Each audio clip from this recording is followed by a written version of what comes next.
আসসালামু আলাইকুম রহমতুল্লাহ।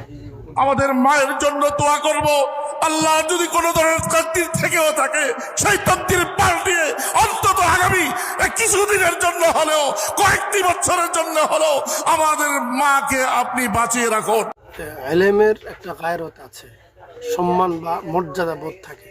যে আলেম এলেমের সম্মান, সম্ভ্রম, গায়রতকে ধরে রাখতে পারে না, ওই আলেম দ্বারা জাতির অতি ছাড়া কোনো উপকার হয় না।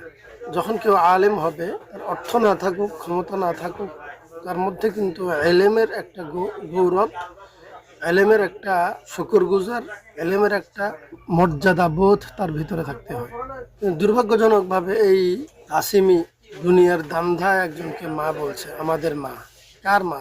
সে নিজে মা বলতে পারে, কিন্তু একটা কওমিয়তের আস্তিন পরে, কওমিয়তের পরিচয় ধারণ করে সে বেগায়রতের মতো একজন রাজনৈতিক নেত্রীকে মা বলে কান্নাকাটি করা, মা বলে সম্বোধন করে জাতির কাছে ইসলাম, ইমান এবং এলেমকে হেয় প্রতিপন্ন করছে।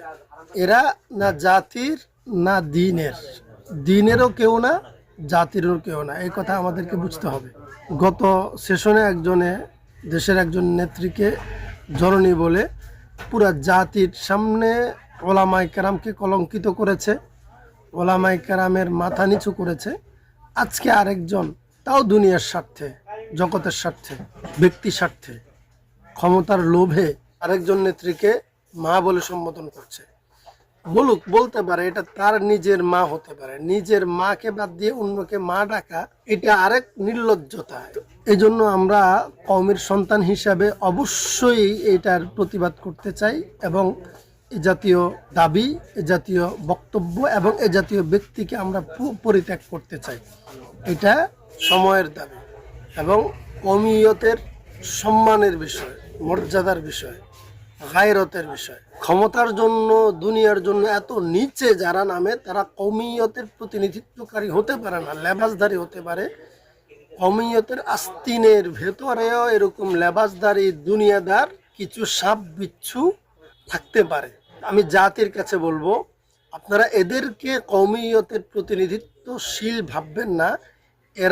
এদের এসব দায় কওমিয়ত নিবে না। এদেরকে কওমিয়তের জায়গা থেকে, দিনিয়তের জায়গা থেকে, সত্য বস্তুনিষ্ঠতার জায়গা থেকে, ইমান আকিদার জায়গা থেকে বর্জন করা, পরিত্যাগ করা, এদের প্রতি ঘৃণা প্রদর্শন করা ইমানে গায়রতের দাবি, এলেমের গায়রতের দাবি। এই জন্য আমরা এ জাতীয় নির্লজ্জতাকে আমরা ধিক্কার জানাই, ঘৃণা জানাই, পরিত্যাজ্য বলে আমরা ঘোষণা করি। আল্লাহ এই জাতির আলেমদেরকে এসব নির্লজ্জতা থেকে, নির্লজ্জ মানুষদের প্রভাব থেকে মুক্ত রাখুন। আসসালামু আলাইকুম রহমতুল্লাহ।